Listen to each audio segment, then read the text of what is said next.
Last week I put out this video on a nightstand with hidden wireless charging. I decided I wanted to put a drawer in it, but I kind of made that decision after the fact, and it was too late to include it in the video.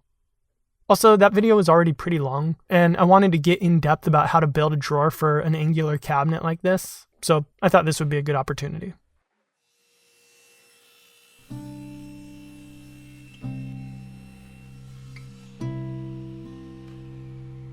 So far I've been breaking down some 1/2-inch Baltic birch plywood, which I'm going to use for the drawer box. And this is just what I had laying around, scraps from other projects, but it'll work well. And anyhow, I like to use this technique where I cut a bottom to the exact dimensions of the finished box that I want, and then I glue my front, back, and side pieces to that, and use a few screws to reinforce everything. And obviously there's a lot of different ways that you can go about building a drawer box like this: box joints, dovetails, locking miters on a router. But honestly, this box is so small and it's going to slide so easily that I don't really see the point in making it any harder on yourself than it needs to be. So this is good in my book. Alright, let's set the box aside for a minute and work on the hardware to make it function. So don't pay attention to this piece. I'm just cutting something off of it that I can use to make the rails for the drawer. And what I'm going to eventually make here are 2 pieces for the bottom that the drawer can glide on, and 2 pieces on the side to sort of hold it centered and keep it from wobbling.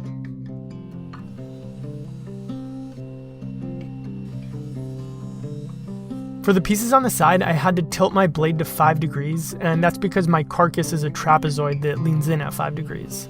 So if this were square, I'd just leave my blade at 90 degrees for this part. Okay, so with my pieces cut, I started gluing down my 2 bottom runners. And I'm going to come back later and put some paste wax on all of these, and that way there's going to be a lot less friction than what you'd get if you just tried to insert a drawer box that slid on the bottom, or in this case, the shelf. Here I'm gluing in one of my 2 side pieces with the 5-degree angle cut on it. And those 2 pieces that you see on the bottom are just kind of spacer pieces, just scraps, that are going to hold the piece parallel while the glue dries. And somehow I didn't get footage of me gluing in the other side, but that's actually fine because it's going to work better as an animation to explain it anyway. So basically, you want to determine roughly what's going to get your drawer centered. And these don't have to be perfect. And in that last shot, I glued in the right side. So once that was dry, I'm going to place my drawer box in the cabinet, and that's going to automatically determine where the second spacer piece is going to sit. So in a weird way, it's actually easier to do this with an angled cabinet than a normal one, where you need to perfectly size your spacers. And that's because in this instance, the piece just sort of wedges itself in there. And I guess that just kind of gives you a little extra wiggle room when you're making them. So while that was drying, I started working on my drawer face, which is going to be made out of white oak to match the rest of the nightstand. I started by using my planer to get it down to a uniform thickness of about 3/4 of an inch, and then I ripped it to width so that it would give me about a 1/16 inch gap along the top and the bottom edges. And then after that, I cut a 5-degree angle on one side. And at this point, you want to make sure that your piece has a few extra inches of length than what it's going to need to be in the end. So here I'm doing my first test fit, and you can see that the gap is way too wide at the bottom compared to the top. So I know that I need to make the angle steeper by cutting in at the top. So here I'm going to kind of mark that out and then draw a line, and then go back to the table saw and make another cut. And this might take you a few times of going back and forth, so that's why you want your material long. Basically, you'll have a few chances to nail this first angle just right.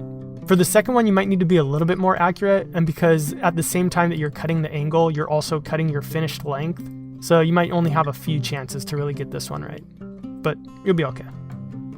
So once you have it right where you want it, I like to attach it in place with a little glue, just to hold it, and then I can pull it out and reinforce it later with some screws that go from the inside of the drawer and into the back of the front. Next, we're going to start working on the mechanism that'll keep the drawer from being able to completely pull right out. And actually an animation will work best here too. So pretty much it's 2 little pieces of wood. This one gets attached to the underside of the top, and the other one gets screwed in using an oversized hole, so it can rotate. And that way it'll hang down and catch the back of the drawer box to keep it from pulling out. And if you want to remove the drawer completely, just flip it up and it'll clear. So I cut out my 2 little pieces and then used my edge sander to round over one of them. That way it can rotate without catching the top. And then I drilled an oversized hole in the round one and attached it.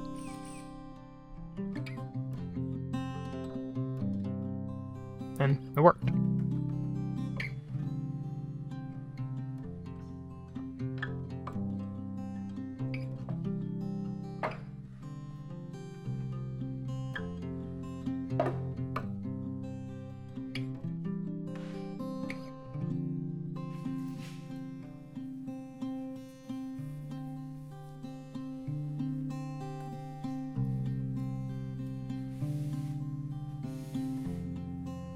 Okay, the last part of this build to tackle was the pool for the drawer. And Cricut recently sent me out a Cricut Maker, which is their sort of heavy-duty, top-of-the-line machine, which they say is 10 times more powerful than other similar machines, and is capable of cutting hundreds of materials, which includes leather, and that's what I wanted to try it on. So I dropped any preconceived notions that I might have had, and went into it with an open mind. Basically, I just wanted to see if I legitimately thought that a tool like this has a place in the workshop. For me, at least. So I had my friend Amelia come over and figured she could give me a little crash course in cricketing since she's used them before. And honestly, it's all pretty easy. It's pretty much plug and play, and changing out the tools, loading it, etc. It's all really simple. The first thing that we did as a sort of test cut and to make sure that everything was working was cut out my logo from some cardstock. Check. I should put my hand, see, this is real time.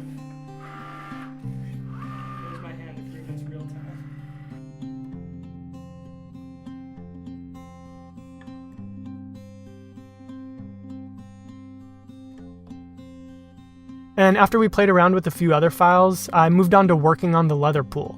So I started off by drawing out an initial idea in Illustrator, which is this sort of popsicle stick-shaped piece. And then I loaded it into the Cricut and cut it out. That seems very tiny. That's how big you want it? Yeah, it's a small part. It's done? It's done. That's it?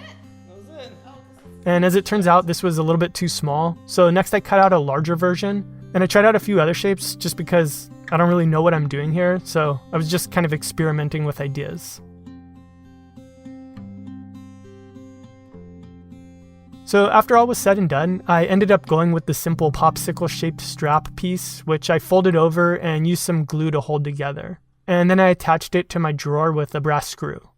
And I'd give the Cricut an A in terms of cleanly cutting out the leather shapes, but I'd give myself a C- on folding and attaching. But speaking more on the macro, about my first experience with the Cricut overall, and if I'd use it again, I'd say that it was pleasant, and yeah, I definitely would. Chris? All right, so let's be real. I'm sure in a lot of our heads, the Cricut is a tool that we associate with soccer moms. And I'm not going to sit here and tell you that it's going to replace your table saw or your CNC or anything like that. But I do think that it's a tool that football dads could enjoy too. Personally, I was really impressed by how robust it is, how easy it is to use, and honestly how fast it cuts. Coming from being used to using some CNCs, which have to make multiple passes, this thing's quick. Like you set it up, you push cut, and you're done within a matter of minutes at most. And there's a lot of different things that I want to try with it. Like obviously I did something small out of leather here, but I think there's a lot bigger leather projects that I can do, standalone projects, things that would incorporate into pieces of furniture. I want to try it out with balsa wood, maybe make some miniature scale versions of furniture that I've designed. And I think that there's a lot of other fun kind of things that I can do, maybe not so much for the channel, but I always like making puns. So, I'll probably make some goofy t-shirts at some point. So yeah, that's my honest opinion of it. I'm not going to sit here and say that it's for everyone, but I do think that it's probably something that's being underutilized and that a lot of people actually would get a lot of use out of and a lot of enjoyment from, and would probably be pleasantly surprised if they were to use one. So I guess that's sort of the bottom line for me is don't sleep on the Cricut. All right, see you in the next one.